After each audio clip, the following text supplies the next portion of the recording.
গেছে, তারপর কিছু বাদ পড়ে গেলে স্লাইডগুলো জাস্ট একটু আমরা দেখে যাবো কিভাবে।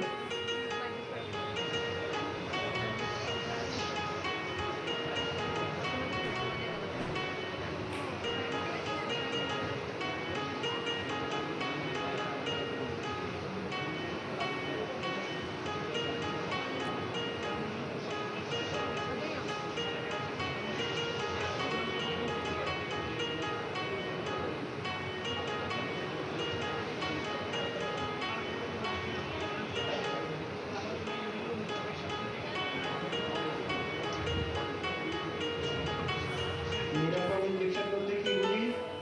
যে টিকা দিয়ে ইনজেকশন দিয়ে যিনি ইনজেকশন দিবেন তারও কোনো ক্ষতি হবে না, যাকে দেওয়া হবে তারও কোনো ক্ষতি হবে না, পরিবেশের কোনো ক্ষতি হবে না। এই তিনটা জিনিস মাথায় রাখতে হবে।